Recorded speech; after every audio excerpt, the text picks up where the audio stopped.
আসসালামু আলাইকুম রহমতুল্লাহি ওবরকাতুহু। সম্মানিত দর্শক, আজকে যে বিষয়টি নিয়ে আলোচনা করব এটা একেবারে আনকোরা,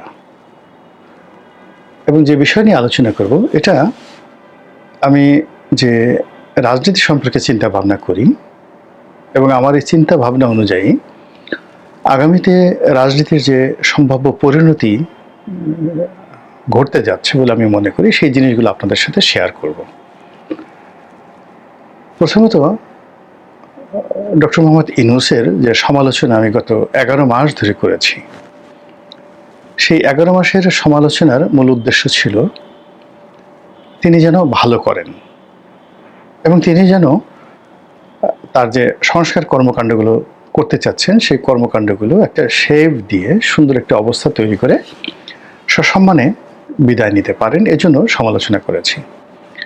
কিন্তু আজকে থেকে আমার কাছে মনে হচ্ছে যে আমি আর তার সমালোচনা করব না, সমালোচনা করার আর প্রয়োজন নেই। এই কারণ হলো, সরকার ঘুরে দাঁড়ানো, তার ভালো করা, এটা বলতে গেলে অসম্ভব হয়ে পড়েছে। আমার দৃষ্টিতে মনে হচ্ছে যে তার যে সরকারের এটা এখন একটা করোনারি ইউনিটে চলে গেছে, সিসিইউতে চলে গেছে অথবা আইসিইউতে চলে গেছে। এই সরকার ঘুরে দাঁড়াবে, ভালো কিছু করবে, আপনাদেরকে যাকে বলা হয় একটা নতুন বাংলাদেশ উপহার দেবে, নতুন বন্দোবস্ত দেবে, এটা আমার কাছে মনে হচ্ছে যে এটা অসম্ভব একটা বিষয়। তো কাজেই কোনো একটি দুর্বল সরকারের যে আসলে কিছুই করতে পারবে না, নিজের উপকার করতে পারবে না অন্যের ক্ষতি ছাড়া, তো তাদের সমালোচনা করা, তাদেরকে প্রমোট করা বা তাদের পেছনে সময় ব্যয় করাটা আমার কাছে wastage of time, money and energy বলে মনে হয়। আমার শৈশব থেকে আমি যে কাজগুলো করেছি, একেবারে শৈশব থেকে আমি সাধারণত আমার জীবনের 99% ক্ষেত্রে আমি দ্বন্দ্ব, সংঘাত, কলহ, বিবাদ এগুলো এড়িয়ে চলেছি। প্রাইমারি স্কুল থেকে লেখাপড়া শুরু, বিশ্ববিদ্যালয় শেষ করেছি, দেশের বাইরে যেখানে শিক্ষার জন্য গেছি, কাজের জন্য গেছি, আসলে কারোর সাথে দ্বন্দ্ব, সংঘাত, মারামারি, কাটাকাটি আসলে খুব এগুলো হয় নাই। সামান্য মতবিরোধ কখনো কখনো হলে এটা আবার মিটমাট করে ফেলেছি। ফলে অশান্তি, আমার জীবনে অশান্তির যে জিনিস এটা নেই। অসম্মান, আমি আসলে কাউকে অসম্মান করিনি কখনো, আমাকেও আসলে কারোর সঙ্গে কারো দ্বারা অসম্মানিত হতে হয়নি। এই জিনিসগুলো আমার ডিকশনারিতে নেই। বন্ধুবান্ধবদের মধ্যে অনেকে তুই তুকারি করে কথাবার্তা বলে, আমার এমন কোনো বন্ধুবান্ধব নেই যারা আমাকে তুই তুই করে বলে। আমরা ভদ্রচিতভাবে তুমি তুমি করে সবাইকে বলি, আমাকেও আমার বন্ধুরা তুমি করে বলেন, আমিও তাদেরকে বলি। এমনকি আমার পরিবারে আমার দাদা দাদি, আত্মীয় স্বজন, আমাদের মধ্যে তুই তুইকারি এই শব্দটি নেই। আমাকে কেউ তুই করে ডেকেছেন আমার পরিবারের আপনজন, এটা নেই। বরং আমার আব্বা অনেক সময় আমাকে, বেশিরভাগ সময় আমাকে আপনি করে কথা বলতেন। তো আমি আমার সন্তানদেরকেও সাধারণত কখনোই তুই তুকারি করে, সাধারণত না, কখনোই তুই তুকারি করে এই কথাগুলো বলি না। এই জিনিসগুলো আমার মধ্যে নেই পরিবারের মধ্যে। ফলে এই সমাজের অনেক কিছু আমি বুঝি না। তো যেটা বলছি যে আমি প্রতিযোগিতা করেছি, তারপরে শেষে কারো কারোর সঙ্গে দেখা গেছে যে আমার দ্বন্দ্ব সংঘাত হয়েছে, কিন্তু আমি হিসাব মিলিয়ে দেখি যে আমি কখনো দুর্বল, অসহায় এবং আমার পর্যায়ের নয় এরকম কারোর সঙ্গে কখনো প্রতিযোগিতা করিনি, কারোর সঙ্গে দ্বন্দ্ব সংঘাত করিনি, মারামারি কাটাকাটি করিনি। অধিকন্ত আমার অনেক শক্তিশালী প্রতিপক্ষ, প্রতিদ্বন্দ্বী যখন বিপদে পড়েছে, আমি সবার আগে সাহায্য করতে এগিয়ে গিয়েছি।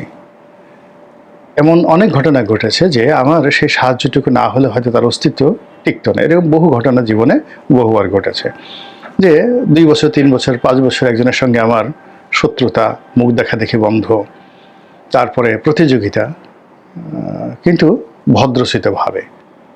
যখন জানতে পারলাম যে সেই মানুষটি অসহায় হয়ে পড়েছে, বিপদগ্রস্ত হয়ে পড়েছে, আমি সবার আগে এগিয়ে গিয়েছি এবং সাহায্য করেছি, সহযোগিতা করেছি। 1 2 নম্বর হলো যে আল্লাহ রাব্বুল আলামিন আমাকে এমন একটা সহজ সরল জীবন দিয়েছেন। সেই সহজ সরল জীবন, আমি যে পরিবারে জন্মগ্রহণ করেছি সেখানে অভাব কি জিনিস আমি কখনো দেখিনি। মামলা মোকদ্দমা, ঝক্কি ঝামেলা, অশ্লীলতা, অশ্রাব্যতা আমাদের 14 জেনারেশন আমি কখনো দেখিনি। ক্ষুধার সময় খাবার পেয়েছি, প্রয়োজনের সময় সব জিনিস পেয়েছি। আমার নিজের যখন কর্মজীবন শুরু হলো, জীবনের একটি মাস যায়নি যে মাসে আমার আয় করা শিখেছি আয়ের চেয়ে ব্যয় বেশি হয়েছে। ১০০ টাকা উপার্জন করেছি, ৯৯ টাকা খরচ করেছি। হাতে ১০০ টাকা আছে, ৯০ টাকা বিনিয়োগ করেছি, ১০ টাকা সঞ্চয় করেছি। এভাবেই আমার ব্যবসায়িক জীবন ৯১ থেকে শুরু আজ অবধি চলছে। ফলে বছর শেষে ১ টাকা হলে আমার লাভ হয়েছে।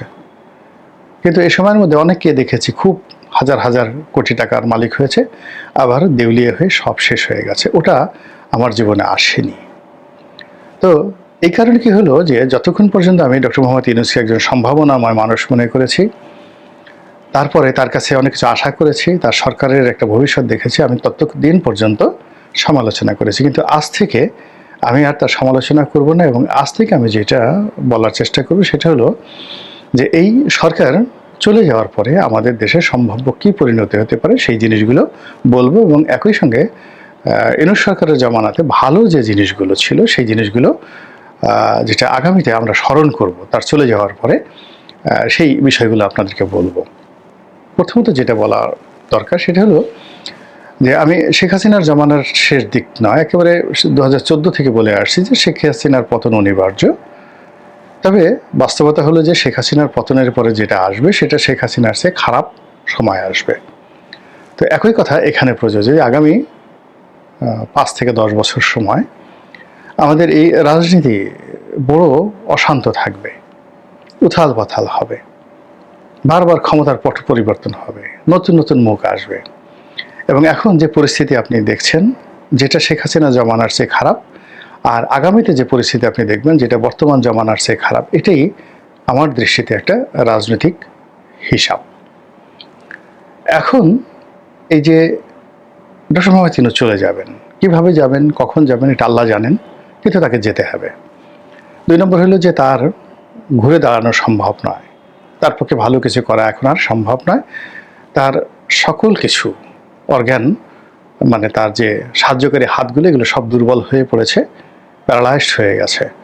তো কাজে এখানে ইনজেকশন করা, তাকে উজ্জীবিত করার চেয়ে বরং তার অবর্তমানে এই বাংলাদেশটা কেমন হতে পারে এটার ইতিবাচক কিছু দিক বলবো।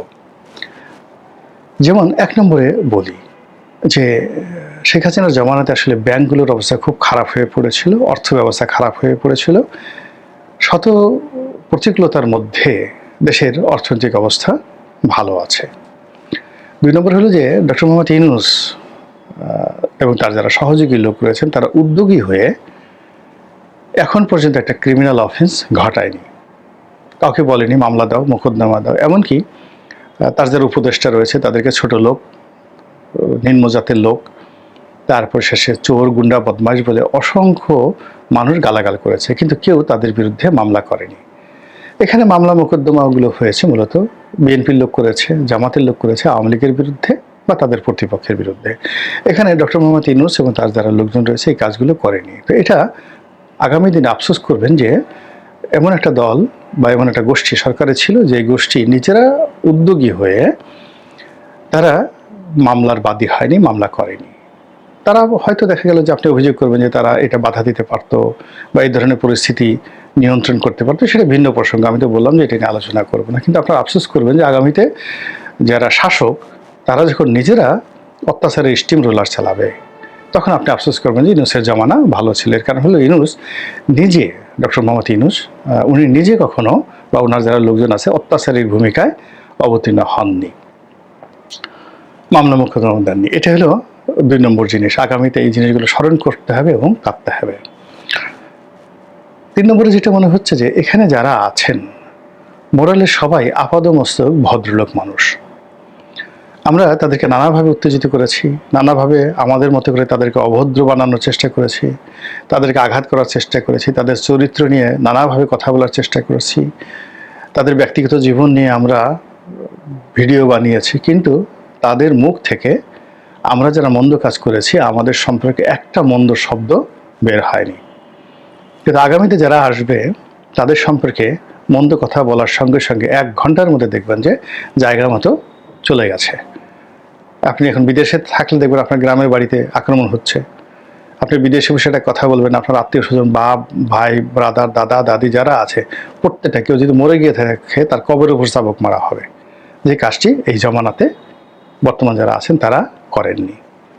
4 নম্বর হলো যে ব্যক্তিগত পর্যায়ে যে দুর্নীতি, এটা বাংলাদেশে যদি এই সরকারের সাথে যারা সম্পৃক্ত রয়েছেন প্রথম থেকে শেষ পর্যন্ত, ব্যক্তিগত পর্যায়ে যদি দুর্নীতির হার ধরেন একেবারে নগণ্য, একেবারে নগণ্য।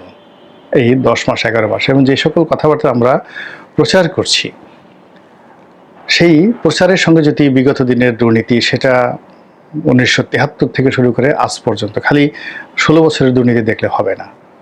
বিএনপির দুর্নীতি দেখতে হবে, জামাতের দুর্নীতি দেখতে হবে। তো সেই দুর্নীতির সঙ্গে আসিফ মাহমুদ সজীব ভুঁইয়াকে যদি আপনি দায়ী করেন, আপনি যদি অন্য কাউকে দায়ী করেন, তাদের ব্যক্তিগত দুর্নীতি আপনি মেলাতেই পারবেন না। আপনি সন্দেহ করছেন তাদের এপিএস চুরি করেছে, অমুকে চুরি করেছে, সন্দেহ করছেন তার সঙ্গে তাদের হয়তো একটা ভাগযোগ আছে, কিন্তু তাদের যে দুর্নীতির এটার অকাট্য প্রমাণ আমি অন্ততপক্ষে এখনো পাইনি। কিন্তু আগামীতে যারা আসবে তারা মোটামুটি গরু জবাই করে জিয়াফত দিয়ে বসে চর্বি দিয়ে ভাত খেতে খেতে বলবে যে আমি দুর্নীতি করছি, আরও টাকা আনো, আরও 10টা গরু জবাই করতে হবে। তো এই জিনিসগুলো আপনাকে ভবিষ্যতে চিন্তা ভাবনা করতে হবে। এরপরে হলো যে প্রশাসন, বিচার বিভাগ ম্যানিপুলেশন করা। এখন ম্যানিপুলেশন হচ্ছে, কিন্তু এখানে ডক্টর মোহাম্মদ ইউনূস বাধা দিচ্ছেন না বা নিউট্রাল রাখতে পারছেন না, কিন্তু তিনি নিজে কোনো হাইকোর্টের বিচারককে হুমকি দেওয়া, নিম্ন আদালতের কোনো বিচারককে আমি ইউনূস সাহেব বলছি বা আমি অমুক বলছি, এই কথা সরকারের পক্ষ থেকে কেউ করা হচ্ছে না। এখানে যে যার শক্তি আছে, পেশি শক্তি আছে, সেই অনুযায়ী তারা সব কিছু বগল দাবা করে নিয়েছে, থানা, পুলিশ, প্রশাসন সব কিছু। কিন্তু সরকারের কর্তা ব্যক্তি যারা আছে তারা প্রশাসনকে ম্যানিপুলেট করছে না, কিন্তু আগামীতে এই জিনিসগুলো থাকবে না। এরপরে 6 নম্বর হলো যে এখানে যারা আছেন অন অ্যাভারেজে তাদের সবারই শিক্ষা দীক্ষার মান, এটা নৈতিক শিক্ষা বলবো না, প্রাতিষ্ঠানিক যে শিক্ষার মান সর্বোচ্চ পর্যায়ের, এটা একটা রাজনৈতিক সরকারের কল্পনাই করা যায় না। ফলে তাদের সব কিছুর মধ্যেই আপনি শিক্ষা দীক্ষার একটা অভিব্যক্তি দেখতে পাবেন, যেটা আগামীতে আপনি দেখতে পাবেন না। আর সবার শেষে হলো এখানে যারা আছেন তারা কেউ বাই বর্ন ক্রিমিনাল নন, তাদের কারোর মধ্যে নিষ্ঠুরতা নাই। এমনকি আমরা যাকে ডাস্টবিন শফিক বলি, কিংবা যাকে আমরা সেই উপদেষ্টা মানে যাকে বলে এই প্রেস সচিব বলি, অনেকেই তার ব্যাপারে বিরক্ত, না বুঝে বিরক্ত। যারা শফিক সাহেবকে চিনেন, he is one of the finest man. এখানে রাজনীতির কবলে পড়ে তিনি সব দিশাহারা হয়ে পড়েছেন। আপনার কে খুশি করার জন্য সে যে কথাগুলো বলা দরকার ওটা তিনি অভ্যস্ত নন, কিন্তু তার পরিবার, তার শিক্ষা, তার ক্যারিয়ার, এই পুরো জায়গাতেই নম্রতা, ভদ্রতা, বিনম্রতা এটা তার অলংকার। এবং নিষ্ঠুরতা, এরে মারো, ওরে ধরো, গুন্ডা টুন্ডা পাঠিয়ে, মানে একেবারে যাকে বলে যেটা কুরিলিটি বলা হয়, হায়না টাইপের যে চরিত্র, এটা আসলে এই সরকারের কারোর মধ্যে নেই। এটা সিঙ্গেল ওয়ান, কেউ নেই।